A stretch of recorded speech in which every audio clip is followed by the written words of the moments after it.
আবু হুরায়রা রাদিয়াল্লাহু তাআলা আনহুর বর্ণনা, আল্লাহ নবী বলেন, আল হায়াউ মিনাল ঈমান, লজ্জা হলো ঈমানের অংশ। ওয়াল ঈমানু ফিল জান্নাহ, ঈমানের ঠিকানা হলো জান্নাত। লজ্জা থাকবে তো ঈমানের পাওয়ার বাড়বে, ঈমানের পাওয়ার যত বেশি তত তাড়াতাড়ি আল্লাহর জান্নাতের মেহমান। হায়া, লজ্জা, লজ্জা বাড়বে, ঈমান, ঈমানের পাওয়ার বাড়বে, ঈমানের পাওয়ার যত হবে আল ঈমানু ফিল জান্নাহ, তত তাড়াতাড়ি জান্নাতে যাবে। 7 নাম্বার গেল। 8 নাম্বার, যে ব্যক্তি লাজুক তাকে আল্লাহ ভালোবাসে। লাজুক ব্যক্তিকে কে ভালোবাসে? আল জামিউস সগীর 1662 নাম্বার হাদিস, 1662 1662 নাম্বার হাদিস, 1662। عن أبي هريرة رضي الله تعالى عنه قال قال رسول الله صلى الله عليه وسلم, আবু হুরায়রা রাদিয়াল্লাহু তাআলা আনহুর বর্ণনা, আল্লাহ নবী বলেন, ইন্নাল্লাহা ইযা আনআমা আলা আবদিন নি'মাতান ইউহিব্বু আইয়ারা আসারান নি'মাতি আলাইহি। আল্লাহ যখন কোন বান্দাকে কোন নিয়ামত দান করে, আল্লাহ চায় বান্দার ওই নিয়ামতটা যেন তার প্রকাশ পায়। আল্লাহ এটা চায়। আল্লাহ কোন বান্দাকে নিয়ামত দান করলেন, বান্দার এই নিয়ামতটা প্রকাশ পাওয়া, এটা আল্লাহ চায়। আপনাদের এলাকার কোন ব্যক্তিকে কোটি টাকা দান করলেন, আল্লাহ চায় তার এই টাকাটা ভালো জায়গায় প্রকাশ পাক, এটা আল্লাহ চায়। এটা ভালো জায়গায় লাগুক, এটা আল্লাহ চায়। উনি যদি ইখলাসের সাথে 1 লাখ টাকা দান করে, আল্লাহ চায় যে এটা প্রকাশ পাক, আমি তাই তোমাকে টাকা দিচ্ছি। তাহলে আল্লাহ কোন বান্দাকে নিয়ামত দান করলে আল্লাহ পছন্দ করেন তার এই নিয়ামতটা যেন প্রকাশ পায়। ওয়ায়াকরাহুল বুসা ওয়াত্তাবাউসা, অভাব অনটন প্রকাশ করাটা আল্লাহ অপছন্দ করেন। এরপর নবী বলেন, ওয়ায়ুবগিজুস সাইলাল মুলহিফা, নাছুর বান্দা হয়ে যারা ভিক্ষা করে তাদেরকে আল্লাহ ঘৃণা করে। নাছুর বান্দা, দিতে হবে, দিতে হবে, না দিয়ে কই যাবেন। নাছুর বান্দা হয়ে যারা ভিক্ষা করে তাদেরকে আল্লাহ ঘৃণা করে। ওয়ায়ুহিব্বুল হাইয়াল আফিফাল মুতাআফফিফা, আর অনেক মানুষ আছে অভাব অনটনের মধ্যে কাটায়, এরপরেও কাউকে বলে না। লজ্জা থাকার কারণে কারো কাছে প্রকাশ করে না, এর কারণ হলো তার লজ্জা।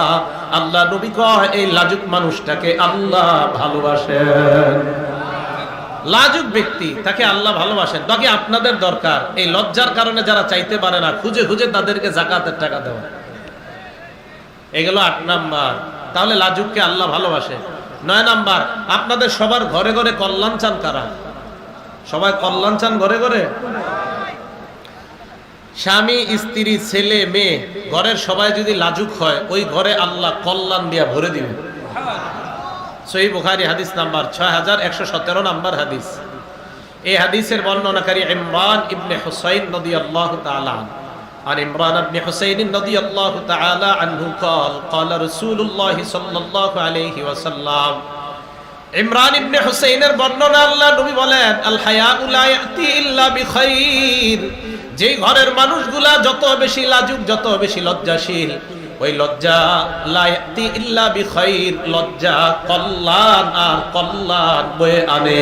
লজ্জার কাজ হলো শুধু কল্যাণ আনা। আপনি লাজুক, আপনার বিবি লাজুক, আপনার কন্যা লাজুক, আপনাদের ঘরের সবাই খুব লজ্জাশীলতার গুণে গুণান্বিত। নবী কয় লজ্জাশীলতা ঘরের মধ্যে ভরপুর রহমত আর বরকত টেনে নিয়ে আসে। 9 নাম্বার। 10 নাম্বার, যার লজ্জা নাই সে যা মন চায় তা করে। 10 নাম্বার, যার লজ্জা নাই সে যা মন চায়। দলিল সহিহ বুখারী হাদিস নাম্বার 6120 নাম্বার হাদিস। আগের হাদিসটা 6117, এটা 6120। এটা দাওরায়ে হাদিস মাদ্রাসা। ছাত্ররা মিলাইলে হাদিস ফাথুল বারী অনুযায়ী মিলাইবেন। বুখারীর পাশ দিয়ে দেখবেন 2টা সিরিয়াল আছে হাদিসের, একটা ফা লেখা পাশে। এই ফা অনুযায়ী মোট হাদিস সংখ্যা হবে আপনার 7563টা। ওই অনুযায়ী আমার সিরিয়ালটা মিলবে। এটা আন্তর্জাতিকভাবে ফলো করা হয়। আরেকটা আছে দেখবেন নাম্বার, ওইটা আমাদের পুরাতন নুসখাগুলোর নাম্বার, ওই নাম্বারে আবার আমারটা মিলবে না। যেটার পাশে ছোট্ট করে ফা লেখা, মানে ফাথুল বারী, ইবনে হাজার আসকালানী যে রকমটা করছে নাম্বার, ওটার সাথে মিলে যাবে ইনশাআল্লাহ। সহিহ বুখারী 6120 নাম্বার হাদিসের বর্ণনা, আবু মাসউদ রাদিয়াল্লাহু তাআলা আনহুর বর্ণনা। এই আবু মাসউদ রাদিয়াল্লাহু তাআলা আনহু বলেন, ক্বালা রাসূলুল্লাহ সাল্লাল্লাহু আলাইহি ওয়াসাল্লাম, আল্লাহ নবী বলেন, ইন্না মিম্মা আদরাকান নাস মিন কালামিন নবুওয়াতিল উলা, মানুষ পূর্ববর্তী নবীদের থেকে যেই কথাটা পেয়েছে, সমস্ত নবী তার উম্মতকে একটা বিষয় শিক্ষা দিয়েছে, আমাদের নবীও আমাদেরকে শিক্ষা দিয়েছেন। ইযা লাম তাস্তাহি ফাসনা মা শিতা, তোমার লজ্জা না থাকলে যা মন চায় তা করো। লজ্জা না থাকলে তোমার যা মন চায় তুমি তা করো।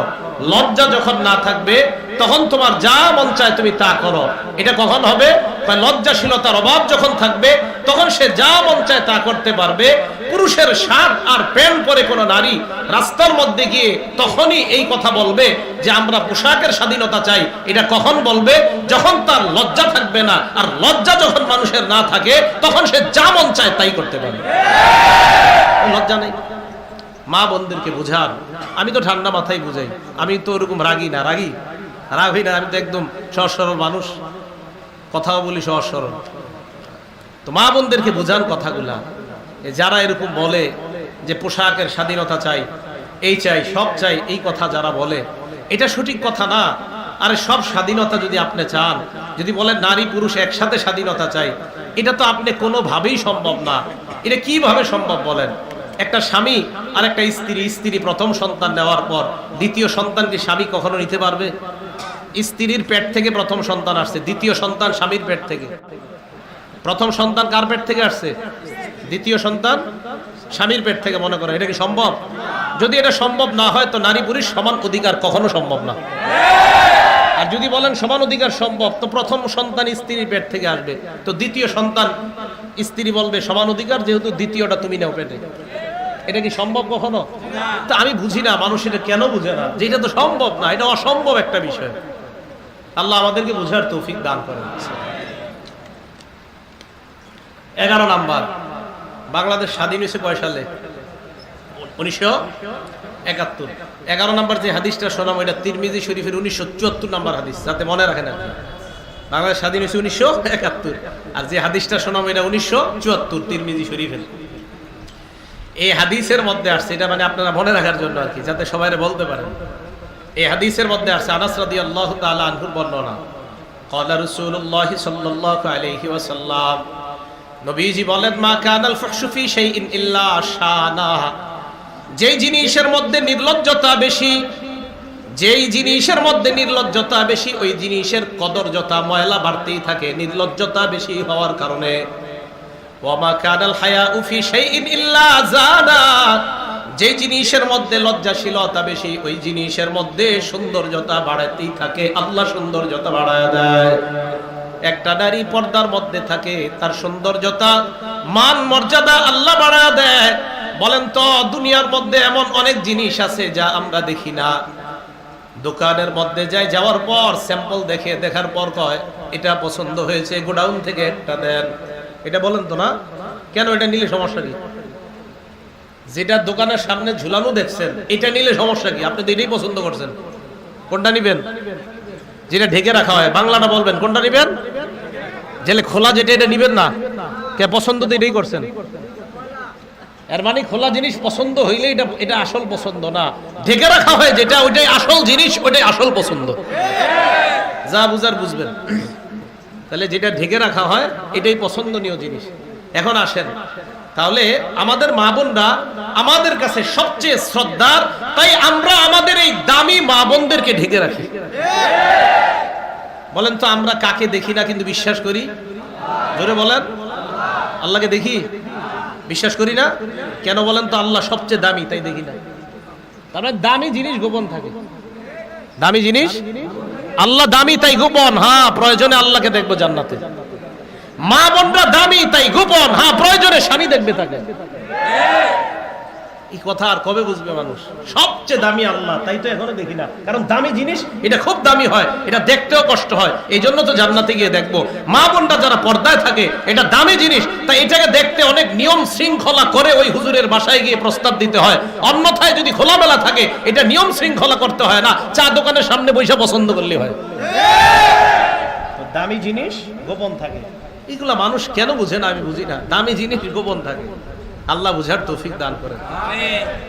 তাহলে মা কানাল হায়াউ ফি শাইইন ইল্লা জানা, যে জিনিসের মধ্যে লজ্জাশীলতা বেশি এটার সৌন্দর্যতা বাড়ায় দেয় কে? আল্লাহ। আল্লাহ আমাদের মা বোনদেরকে সকলকে বুঝার তৌফিক দান করেন। আমার যে বোনেরা বলছে পোশাকের স্বাধীনতা চাই, তারাও না বুঝে বলছে, তাদেরকে আল্লাহ বুঝার তৌফিক দান করেন।